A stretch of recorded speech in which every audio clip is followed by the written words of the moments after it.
Hey, it's Gracie from the Music Enthusiast blog, and today I'm here with Sam Fischer. Hi, how Yeah. are you? Hey, Gracie. Thank you so much for having me. This is awesome. Yeah, thank you for doing it. We love I love your music.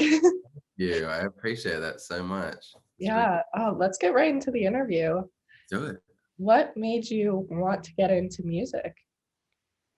Damn, hard hitting at 8:15 in the morning, Gracie. I Um, know. what made me want to get into music? I'm not good at anything else. But I'm kidding. When I was 3, my mom took me to see a violinist named Queenie in Australia, in Sydney, and something about it spoke to me. I was obsessed with the violin. And so I started at the violin. When I was 10, I got into jazz music and I wanted to play saxophone. And I'd always kind of just been singing. It was like my language. I feel my mom says that I was singing before I could talk, and I could read music before I could read words. Um, so it's cliche to say, but I feel like it was in my blood. Shout out Shawn Mendes. But I don't know. It makes me really happy to perform. I feel like I'm my best self on stage, and I'm not great at talking out my feelings, so I write them down, and I'm just lucky to be able to do that in a song. So uh, ultimately, it's what makes me happy, and the day it stops making me happy, I will probably not do this anymore. So yeah. Do you have a favorite musical memory that you can think of? Other than the violin memory, my favorite musical memory, um, seeing John Mayer play in Sydney in 2000, like 4, that changed the game for me. That was amazing. Another favorite musical memory, I recently wrote a song with a writer in the UK named Amy Wadge, Mhm. and she uh, started Ed Sheeran's career with him. And Ed Sheeran, I think, is the greatest modern pop songwriter. And she told me that Ed knew who I was and was a fan. And so that was a pretty big milestone. Would you My, ever collab with him if you could? oh my God, in a heartbeat. If he wanted me to come in and like cough on a track, I would be there. Yes, absolutely. What was it like for you starting out in the industry since it's so competitive? It sucked. Um, it really sucked. I moved to LA thinking that I was about to move here and there was going to be an opportunity. And I was in Boston. It was kind of that weird, like, I was in Boston. I got a phone call. It was like 2 in the morning. It was like, "What are you still doing in Boston? Get to LA now!" And so, like, my girlfriend at the time, who's now my wife, and so it worked out. It was cool. I left her in Boston, and we were long distance for a year. And I flew out to LA. And the day after I got out to LA, they were like, "JK, uh, we love you. We'll help you, but we're not going to sign you." And I was like, "Okay, Oh, cool. Like, I'll just go. Like, I don't know. Like, yeah, it sucked." And then I slept on couches and in cars for a while. I was a delivery boy for an Australian meat pie shop during the day, and then I would go to sessions at night. And I hustled really hard, and I'm really proud of all the work that I did and the struggle that I got through. But yeah, short answer is it sucked. do you have any advice for people who are starting up in the music industry? um, yeah, don't be afraid to ask for help. Don't be afraid to um, don't be afraid to lean on your friends. I think that there's so much pride that goes into this industry, and especially new artists starting out who want to make it on their own, want to do it and play gigs and crew fans and do all that. And if you can do that, if you can book those gigs yourself, then my hat's off to you. But I really lent on my friends, and I don't know, you gotta just be prepared to struggle, say yes to everything at first, and just really work as hard as you can. And the one piece of advice that my friend Jordan gave me when I first moved to LA, and I was in a really bad way, and I was talking crap about people, and we were in a coffee shop in West Hollywood, and I started talking, she grabs my hand, and And she was like, Sam, I'm only saying this because I love you. Don't ever let me catch you talking shit about anyone in a public place ever again. You never know who's going to be here. You don't know who I'm going to go and talk to about this conversation. So just remember that. And I was like, I love you. You've saved my life. And I think that's just what it is. Be a good person, lean on your friends, and make honest music. Yeah. How do you find inspiration for your music? My life, just what I've kind of gone through, the relationships in my life, the relationship with myself. I think a lot of my music, I talk about my own state of being and how I feel about myself and my insecurities. And I'm not afraid to just be really honest and blatant about what I'm going through. And my wife and I were best friends. We have a great relationship. And, you know, people don't want to hear about that. So I think the relationships that I talk about aren't always my own stories. Just like Jasmine Sullivan, she just put out Hotels, and it's so cool because each song is a different story that isn't her own. Yeah. And I thought that was such a brilliant concept for an album. So staying inspired is listening to music, is thinking about what I've been through, and just kind of writing down little seeds, little thoughts that I have throughout the day, and hopefully it makes a compelling song. What other people say is your first release of the year? How are you feeling about that? So good. So good. Oh my God. I feel like it's been such a wild year, and I'm so grateful for everything that this city did. But everything has happened during the pandemic. So creatively, I feel like I was stifled for a while, and being able to put out what other people say, especially with someone as incredible as Demi Lovato, is just such a, I know life is pretty good right now. I'm very, very, very, very happy with just everything, and people have been so kind, and I'm just grateful to be doing this. How did you decide that it was going to be your first release of this year? Like, was there a process to that? Oh yeah. Yeah, it's a group decision. I've written a lot of songs that will be coming out over the year, and I'm surrounded by incredible people, and I'm very grateful for everyone at RCA in the US and in the UK. The UK is the home team, and just I don't know, that it really was a group decision. And when Demi jumped on board, and it was kind of a decision for both of us. I am so honored to be a part of her story in any shape or form. And so, schedules came together. It feels like the stars have aligned.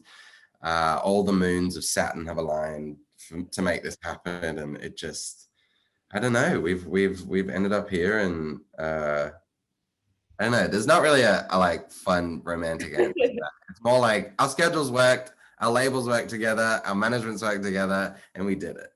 Fair enough. Your first song came out about 3 years ago to now releasing your first single of 2021. Have you seen your music or yourself like change within that time? Yeah, definitely.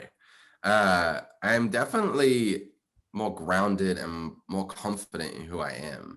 I think when I released This City, it got zero playlisting on anywhere for like the first year and a half that it was out, and then it started blowing up because of TikTok. And so that in itself, it was amazing. I'm grateful for it, but it was a really confusing time because I'd been writing and really hustling to do this for a long time, and I didn't have a TikTok account when the song started going viral on the app. So I was like, this is dumb luck. So it was a really confusing time, but between now and then, I think I've just grown as a person. I'm more comfortable in my own skin, and bless my therapist. He's been absolutely incredible and just really helped me to own it a bit. My manager keeps saying to me, like, step into your stardom, stop apologizing for being there. And he's right. And I'm really trying to take hold of it.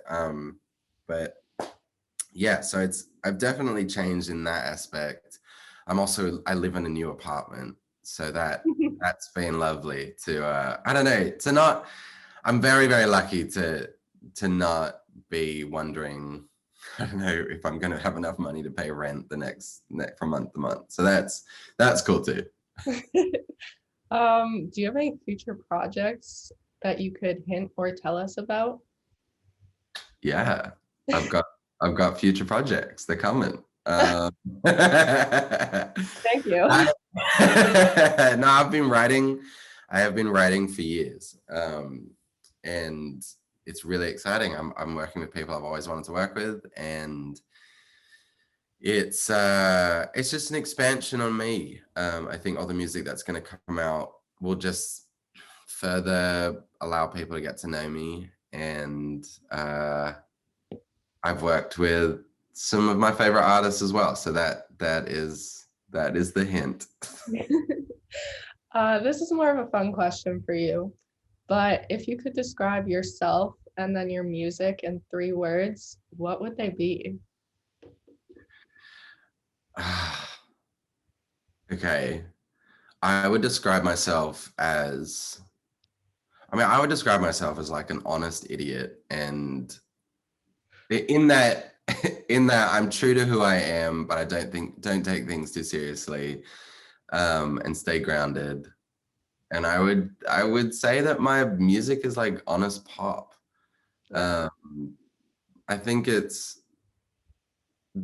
think right now in the world, I think people are just looking for an outlet, and I'm echoing Demi here, but I want to be a truth teller. I want to be, a male in the industry that writes about the things that are on his heart. And